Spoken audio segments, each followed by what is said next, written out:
মুহূর্তের ভিতরে 30 মিনিট সময় লাগে না, কিন্তু আল্লাহর কোরআন আল্লাহ রাব্বুল আলামিন রক্ষা রাখছে। আমরা আল্লাহর দরবারে শুকরিয়া করি, আলহামদুলিল্লাহ। হ্যাঁ, আল্লাহর কোরআন আল্লাহ তো অক্ষত রাখবেই, একেবারে ঘাঁটি কথা। আল্লাহর কোরআন আল্লাহ অক্ষত রাখবে না তো কে রাখবে, তাই না? কিন্তু ওই যে আল্লাহু আকবার ধ্বনি দিয়ে এই যে লোকজনকে দিয়ে এই যে ইয়ে করাচ্ছ, ইটস ওকে ফাইন, কারণ তারা তো মানসিকভাবে রেডি আছে এই কথা শুনে বিশ্বাস করা এবং এটার সাথে সমর্থন জ্ঞাপন করা, এটা আমরা বুঝি। কিন্তু শুধুমাত্র ওই কোরআনটাই কিন্তু খালি কি রক্ষা পেয়েছে নাকি? আর কিছুই রক্ষা পায় নাই নাকি? আর কিছুই কি রক্ষা পায় নাই? ঘরে খুঁজলে দেখা যাবে যে আরও অনেক কিছুই রক্ষা পেয়েছে, কিন্তু শুধুমাত্র কোরআনটা মানে রক্ষা পেয়েছে বলে এই কথা বলছে আর কি। আসলে বিষয়টা কি জানেন, যে কোনো বই মনে করেন যে একটু ভালো মানের পৃষ্ঠা যে কোনো বই যদি কোনো জায়গায় রেখে দেওয়া হয়, তখন কিন্তু ঘরে আগুন জ্বললে এই সমস্ত বইটাই এমন জায়গায় রাখা হয় যে মানে কোনো কিছু পুড়তে গেলে তার মধ্যে তো বাতাস চলাচল করতে হয়, তাই না? তো যে কোনো বই কিন্তু পুড়তে টাইম লাগে। আপনারা নিজেরাও যদি একটা বই আগুনের মধ্যে দিয়ে দেখবেন যে অত সহজে পুড়বে না। বিষয়টা আসলে এরকম। এখন এই লোকের বাড়িতে এই যে আগুন ধরে গেছে, কিন্তু কোরআন পড়ে নেয়, ভালো কথা, কিন্তু এরা কি উত্তর দিতে পারবে যে ওই যে 2013 সালে যখন নাস্তিক বিরোধী আন্দোলন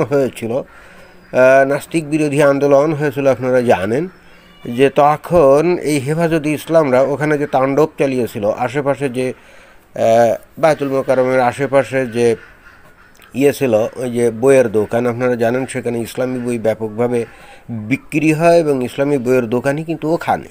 তো ওখানে তো আগুন ধরিয়ে দিয়েছিল অনেক জায়গাতে, তাই না? তো দেখা গেছে ওখানে শত কোরআন কিন্তু পুড়ে ছাই হয়ে গেছিলো। তো যেখানে নাকি আল্লাহর ঘর মসজিদ, তার পাশে দোকান, সেখানে আগুন ধরিয়ে দিল, তারপরে এটা কিভাবে পুড়লো, এখানে কোরআন কিভাবে পুড়ে ছাই হয়ে গেল? তো তখন কি আল্লাহ রক্ষা করে নাই নাকি?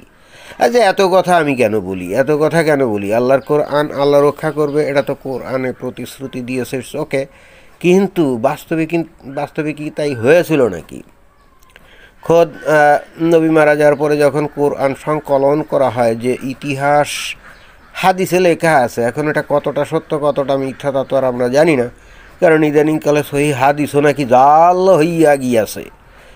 সহি হাদিস মানে এক্সপেরিমেন্টেড হাদিস, সেগুলাও নাকি ইদানিংকালে জাল হইয়া গিয়াছে। ওই যে রসালো মুসলমানদের যে সমস্ত হাদিস পছন্দ না, সেগুলো জাল। তো যাই হোক, তারপরেও তো একটা প্রচলিত কাহিনী আছে। সেই কাহিনীটা কি, যে হজরত ওসমান কোরআন সংকলন করতে গিয়ে মানুষের যা স্মরণে ছিল সে তাদেরকে ডাকলো, তাদের কাছ থেকে শুনলো, তারপরে হাড্ডিতে, চামড়ায়, তারপরে খেজুরের পাতায় কোথায় কি লেখা টেখা আছে সেগুলো কালেকশন করে তারপরে সংকলন করছিল। এটা তো আমরা জানি নাকি জানি না, কিন্তু একেবারে মানে ওই রকম অবস্থায় কত মানে কোরআনের আয়াত, ওই যে ইয়ামামার যুদ্ধে যখন 600-700 ওই যে মুসলমান মারা গেল, তার মধ্যে নাকি 70 জন ছিল হাফেজ।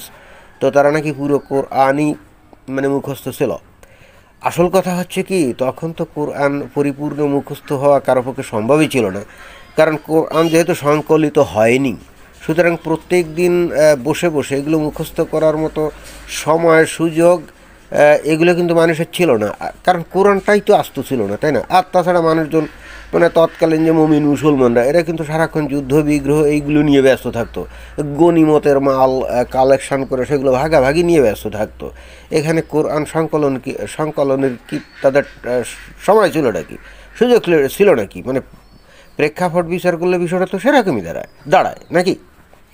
তো এই জন্যেই তো বস্তুত ওসমান সিদ্ধান্ত নিল যে কোরআনটাকে সংকলন করা দরকার, এবং তার আগে কিন্তু আবু বকর নিজেই কোরআন সংকলনের উদ্যোগ নিয়েছিলেন। কেন উদ্যোগ নিয়েছিলেন? কারণ হযরত ওমর তাকে গিয়ে বললেন যে ইয়ামামার যুদ্ধে 70 জন হাফেজ মারা গেছে, এইভাবে চলতে থাকলে তো দেখা যাবে যে এই দুনিয়া থেকে কোরআন বিলুপ্ত হয়ে যাবে। তখন কিন্তু আবু বকর বলছে যে কোরআন আল্লাহর নবী নিজে সংরক্ষণ করে যাননি, সেই জিনিস আমি করতে পারবো না, কারণ এই কোরআন সংরক্ষণ বা সংকলনের দায়িত্ব, বিশেষ করে সংরক্ষণ, এটার দায়িত্ব তো আল্লাহর। সুতরাং আল্লাহর দায়িত্ব যেহেতু এটা সংরক্ষণের, এবং এই জন্যে আল্লাহর সাথে পাল্লা দিয়ে খোদ নবী নিজেই কিন্তু কোরআন সংরক্ষণ করে যাননি, সংকলন করে যাননি, তাহলে সেই কাজ আমি কিভাবে করি? অথচ বাস্তবে দেখা গেল যে আবু বকর সেই কাজটা করছে। তাহলে এখানে কি আল্লাহর সাথে পাল্লা দিয়ে এই কাজটা করছে না, নবীর সাথে পাল্লা দিয়ে এই কাজটা করছে না? এবং পরবর্তীতে হজরত ওসমান আবারও এই কোরআনটা সংকলন করলো, তো সেও তো ওই একই অভিযোগে অভিযুক্ত হয় না? সে কি আল্লাহর সাথে পাল্লা দিল না, নবীর সাথে পাল্লা দিল না? যেখানে আল্লাহ নিজে বলছে আমি এটা সংরক্ষণ করব, এই জন্যে আল্লাহর ভয়ে নবী নিজেই সেটা সংরক্ষণ করেনি, তো পরবর্তীতে আবু বকর আর ওসমান এসে যদি কোরআন সংকলন করে, এটা কি আল্লাহর বিরুদ্ধে বিদ্রোহ ঘোষণা করা হলো না? তো এই ধরনের বিদ্রোহ ঘোষণা করার পরে তারা কিভাবে আসলে মুসলমান থাকে? অথচ মুমিন মুসলমানরা এই সমস্ত ইতিহাস বা যেগুলো তাদের হাদিসেই লেখা আছে, এইগুলো পড়ে শুনেও যদি তাদের মাথায় এই প্রশ্ন যদি না আসে, তাহলে কিভাবে আসলে চলতে পারে? এটা ঠিক আমি বুঝি না। কিন্তু তার চাইতে বড় কথা হলো যে ইয়ামামার যুদ্ধে যে 70 জন কোরআনে হাফেজ মারা গেল, যদিও আসলে কোরআনে হাফেজ থাকা সেই সময় সম্ভব না। আমি একটু আগেই বলেছি যে যখন এই যে হুজুরা বলে যে তখন শত শত কোরআনে হাফেজ ছিল, এগুলো কমপ্লিটলি বাস্তবতার ভিত্তিতে ফালতু কথা। কেন জানেন? কারণ হচ্ছে তারা বর্তমান প্রেক্ষাপট অনুযায়ী বিষয়টা চিন্তা করে। বর্তমানে মনে করেন যে মাদ্রাসায় গিয়ে ওই যে ছাত্র বা ছাত্রী যে কোরআন মুখস্থ করে, তাই না? এবং তাদের কাছে একটা সুন্দর ছাপানো কোরআন কিন্তু তাদের সামনে হাজির নাজির, যে কারণেই বস্তুত তারা এই কাজটা করতে পারে। প্রতিদিন 2, 3, 4, 5 ঘন্টা করে তারা অধ্যয়ন করে এবং এভাবে 5-7 মাস বা 1-2 বছরের মধ্যে মুখস্থ করে। তা এখন আপনি চিন্তা করে দেখেন যে সেই নবীর আমলে বা নবী মারা যাওয়ার পরে আসলে তো তখন এদের কোনো ইয়েই ছিল না, লেখার কোনো তেমন পদ্ধতিই ছিল না, আকার একার ওকার ওই যে জের জবর পেশ এগুলো কোনো কিছুই ছিল না। তো এগুলো কোনো কিছুই না থাকলে শুধুমাত্র অক্ষর দিয়ে কি আপনার কোনো কিছু লেখা যায় নাকি? এবং ঠিক এই কারণেই কিন্তু এই কোরআনটার নামই হয়েছিল কোরআন। কোরআন মানে কি? কোরআন মানে তো কি? শ্রুতি, যেগুলো মানুষ স্মরণ করে রাখে। কোরআন মানে কি? স্মরণ করে রাখা না। অর্থাৎ নামকরণের মধ্যেই কিন্তু বিষয়টা পরিষ্কার, অর্থাৎ এটা স্মরণ করে রাখতে হবে, এটা লেখা যাবে না, আর লেখা সম্ভব না। কারণ ওই সময়ে আরবের যে আরবি ভাষাটা ছিল সেগুলো কিন্তু আকার একার ওকার এগুলো কোনো কিছুই ছিল না, যেগুলোকে বলা হয় জের জবর পেশ, এইগুলা। তো এখন আপনারা কল্পনা করে দেখুন তো যে বাংলা ভাষায় যে ক খ গ ঘ উঙ ইত্যাদি যে ব্যঞ্জন বর্ণগুলো আছে, শুধুমাত্র এই ব্যঞ্জন বর্ণ দিয়ে কি কোনো বাক্য লেখা যায়? যদি আকার একার ওকার এগুলো যদি না দেন, তো তখন তো আকার একার ওকার এগুলো কিছু ব্যবহৃত হতো না। তো শুধুমাত্র ওই কনসোনান্ট দিয়ে মানে ব্যঞ্জন বর্ণ দিয়ে কি কোনো কিছু লেখা যেত? এবং ঠিক সেই কারণেই আসলে এটা কিন্তু মানে নাম হয়েছে, যেটা লেখা যাবে, মানে এর নাম হয়েছে কোরআন। অর্থাৎ এগুলো স্মরণ রাখতে হবে, অর্থাৎ যেটা স্মরণে রাখা, এটাই হলো আসলে মানে কোরআনের অর্থও কিন্তু সেটাই।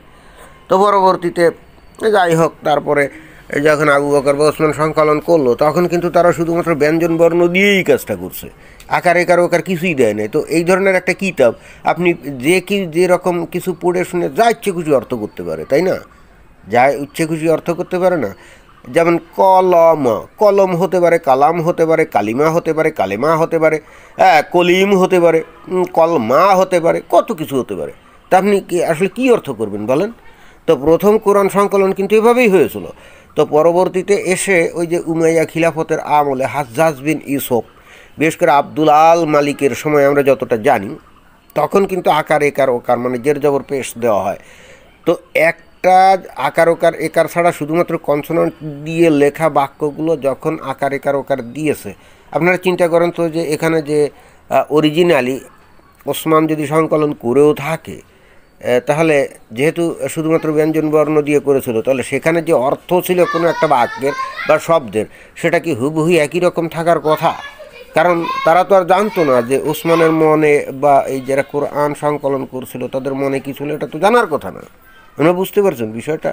এবং যেটা আমি বলছিলাম যে সেই সময় তো আসলে কোরআন যেহেতু লিখিত ছিল না, কেউ তো ডেলি ডেলি বসে মুখস্থও করতে পারতো না, তাহলে কীভাবে আসলে কোরআনের হাফেজ সেই সময় অনেক ছিল। এত কথা বলার উদ্দেশ্য কি জানেন? উদ্দেশ্য হচ্ছে যে সেই সময় বেসিক্যালি মানুষের 2টা আয়াত, 2টা সূরা, 5টা সূরা বা 5টা 10, 15, 20টা আয়াত এরকম মুখস্থ ছিল, বিচ্ছিন্ন। এরকম অবস্থায় এমনও কিছু কিছু আয়াত ছিল বা কিছু সূরা ছিল যেগুলো শুধুমাত্র 1জন বা 2জনের মুখস্থ ছিল। তো এখন ইয়ামামার যুদ্ধে বা বিভিন্ন জায়গায় যে জিহাদের যুদ্ধে মারা গেছিলো, মারা গেলে পরে কি তারা যে আয়াত মুখস্থ রাখছিল এটা হারায় গেল না? সবগুলো কিন্তু লিখিত আকারে ছিল না, সবগুলো যদি বিচ্ছিন্নভাবে লিখিত আকারে থাকতো তাহলে যারা নাকি কোরআন মুখস্থ ছিল তাদেরকে ডেকে ডেকে তো আর এগুলো লেখা লাগতো না, তাই না? কিন্তু এত কিছুর পরেও খোদ এই হাদিসই কিন্তু সাক্ষ্য দেয় যে বহু সূরা এই এবং আয়াত কোরআনে নাই। যেমন ওই যে ইবনে মাজার যে 1944 যে হাদিসটা আছে আপনারা সবাই জানেন যে দুধ পানের আয়াত আর রজমের আয়াত, অর্থাৎ ব্যভিচারের শাস্তি, এই যে পাথর ছুঁড়ে হত্যা করা, এ সম্বলিত আয়াত কিন্তু নাজিল হয়েছিল।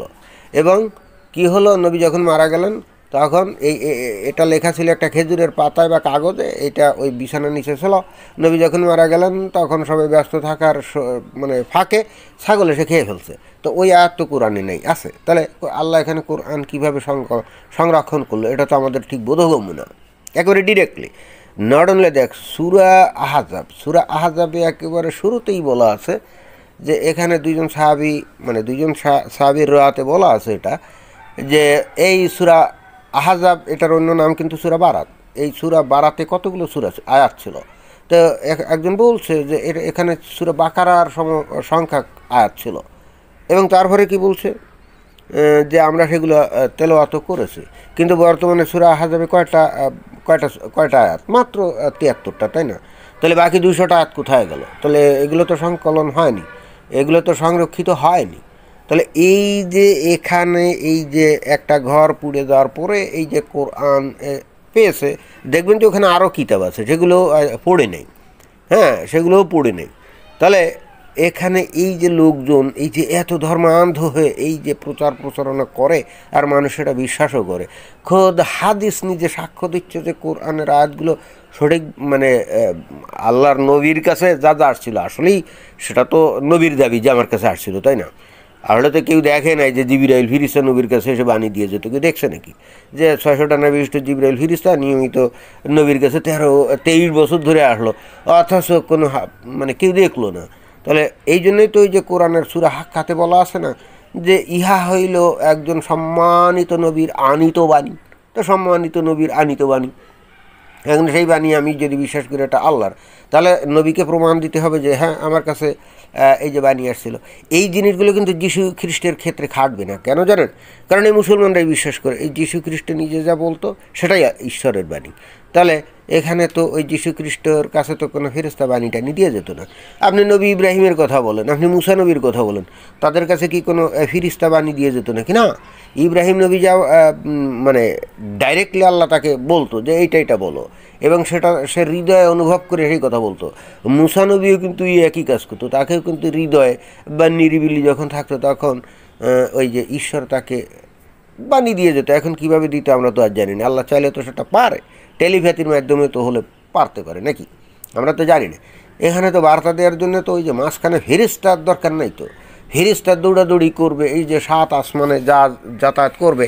এখন আমরা তো জানি যে এই যে 1350 কোটি আলোকবর্ষ দূর পর্যন্ত মহাবিশ্ব কমসে কম দেখা গেছে।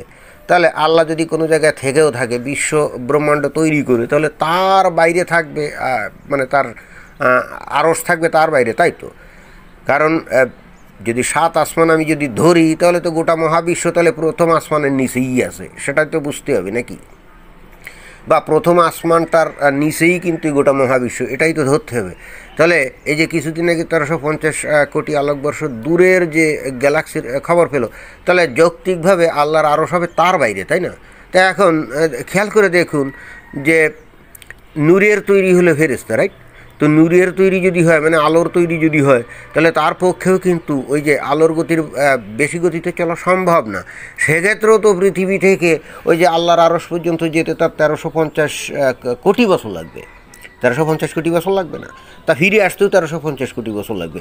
তাহলে যে ফেরেশতার মাধ্যমে এই যে আল্লাহর বাণী আনা নেওয়ার যে এই ধারণাটা, যখন আপনি বিজ্ঞানের ভিত্তিতে আপনি যখন ব্যাখ্যা করবেন, এবং করতে আপনাকে হবে, কারণ জাকির নায়েক, মিজানুর রহমান আজহারি, আহমেদ দিদাত, ইদানিংকালে আদনান তহা, তারপরে ওই যে আরও সবাই যেহেতু কোরআনের মধ্যে বিজ্ঞান খুঁজে পাচ্ছে, তাহলে আপনি কেন এই বিষয়টাকেও বিজ্ঞানের সাথে আপনি মিলাবেন না?